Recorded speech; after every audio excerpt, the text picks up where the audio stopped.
तर आपण पाहूया आता प्रथमेशची 12 स्थानातील फले.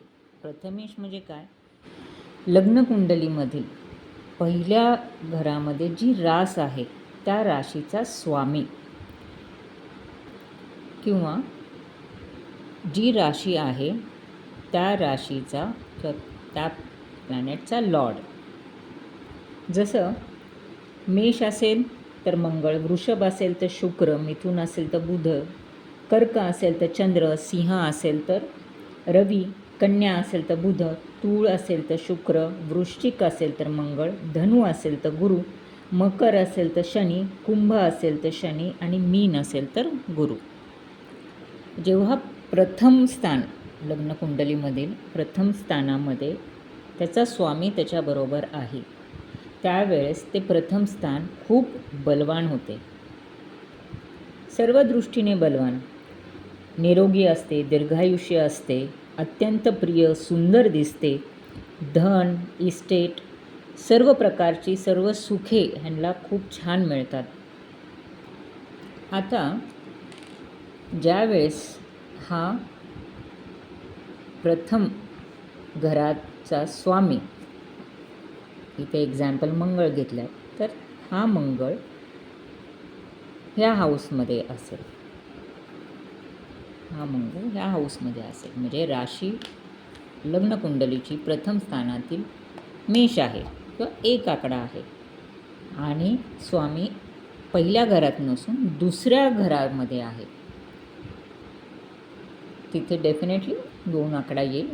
वृषभेमध्ये मंगळ आहे. तर अशा वेळेस ती व्यक्ती कशी असते? तर अशा वेळेस ही व्यक्ती खूप धनवान असते, श्रेष्ठ दर्जाचे काहीतरी लाईफमध्ये काम करते व त्याच्या कुळाचं नाव श्रेष्ठत्वाला नेते. अशी व्यक्ती स्वपराक्रमाने धन तर मिळवतेच, पण वडिलोपार्जित धनसुद्धा अशा व्यक्तीला लाभते. अशा व्यक्तीचे बोलणे, चालणे, आत्मविश्वास, स्वाभिमान, कौशल्य किंवा स्किल्स अतिशय इन्स्पिरेशनल असते. जर हा प्रथम स्थानातील स्वामी जर ह्या घरामध्ये असेल किंवा द्वितीय घरामध्ये असेल तर अशी व्यक्ती कशी असते? तर ही अशी व्यक्ती अतिशय फ्रेंडली असते, ह्यांना खूप मित्रपरिवार लागतात, ह्यांचे कझिन्स म्हणा, बहीण भाऊ ह्यांना खूप छान वागवतात, सर्व भावंडांचे सुख ह्यांना मिळते, हे कर्तृत्ववान असतात, बलवान असतात, ह्यांना काहीतरी खूप छान अधिकारसुद्धा मिळू शकतो, साहसी असतात, भाग्यवान तर असतातच, बुद्धिमान, शूर, अशा खूप छान गुण ह्यांच्यामध्ये असतात. नेक्स्ट आपण पाहूया, जर ह्या प्रथम स्थानातील स्वामी किंवा प्रथमेशचा स्वामी जर चौथ्या घरामध्ये आहे तर काय फल देईल? तर अशा व्यक्तीला लोकप्रियता खूप आवडते. ही व्यक्ती त्यांच्या मातापित्यांसाठी खूप भाग्यवान असते, ते त्यांची सेवासुद्धा खूप चांगली करतात. त्यांच्यापेक्षा मोठे जे लोक आहेत, वरिष्ठ लोक आहेत किंवा वयाने मोठे आहेत, त्यांच्यासाठी ते खूप आदर ठेवतात आणि त्यांची सेवा करतात. आता हा लग्नेश जर पंचम स्थानामध्ये स्थापित असेल तर अशी व्यक्ती खूप बुद्धिमान, काही कला आवडणारी किंवा कला जोपासणारी असते व ह्यांना जी संतती प्राप्त होते तीसुद्धा ह्यांच्याप्रमाणेच बुद्धिमान, विद्वान, मित्रमंडळी आवडणारी, एखादी क्रीडा कौशल्य असणारी व्यक्ती असते. जर हेच प्रथम स्थानातील स्वामी घरामध्ये असेल, 6व्या घरामध्ये असेल तर काय फल देईल? अशी व्यक्ती खूप कंजूस असू शकते.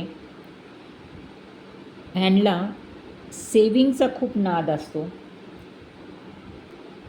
नेहमी आजारी असल्यासारखे त्यांना भासत असते किंवा काहीतरी आजारही असू शकतो. जर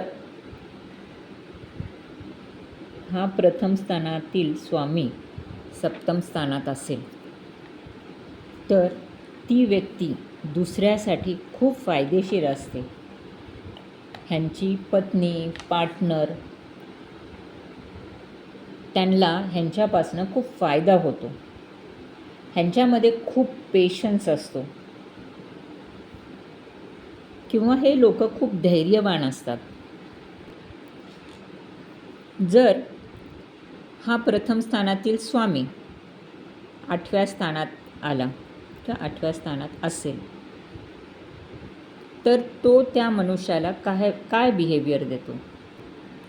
बरेच वेळा अशा मनुष्याला काहीतरी अननॅचरल फिअर किंवा अननॅचरल भीती असते.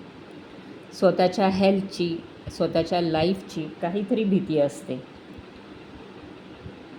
हे खूप चांगल्या प्रकारे पैसा साठवून ठेवू शकतात. टाईम मॅनेजमेंट, मनी मॅनेजमेंट अशा व्यक्तीला खूप चांगले येते. मनी मॅनेज चांगल्या प्रकारे काटकसरीने ते खूप चांगल्या प्रकारे सेव्ह करू शकतात. आता हाच प्रथमेश जर 9व्या स्थानात आहे तर अशी व्यक्ती खूप सुखी, भाग्यवान, विद्वान, बुद्धिमान, पराक्रमी व खूप चांगली प्रसिद्धी मिळवणारी असते. आता पाहूया हाच प्रथमेश दशम स्थानामध्ये असेल तर तशी व्यक्ती कशी असते? तर ही अशी व्यक्ती खूप बुद्धिमान, त्यांच्या गुरूंबद्दल त्यांना खूप आदर असतो, पॉझिटिव्ह थिंकर असतात, सकारात्मक विचार नेहमी असतो.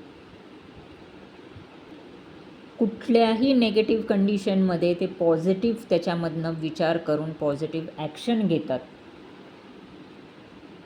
ते स्वतः स्वपराक्रमाने एखादी चांगली जागा आयुष्यामध्ये मिळवतात. आता उरले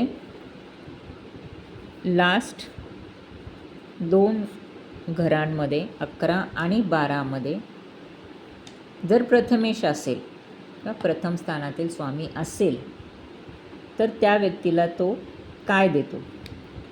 जर 11व्या स्थानामध्ये जर प्रथमेशचा स्वामी असेल तर अशी व्यक्ती खूप तेजस्वी दिसते.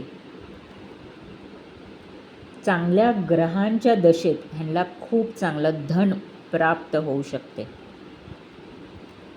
आणि आता शेवटी उरलेलं जर प्रथमेश शेवटच्या घरामध्ये किंवा 12व्या स्थानात असेल तर अशी व्यक्ती थोडी कठोर स्वभावाने असते, कठोर बोलते, कठोर वागते.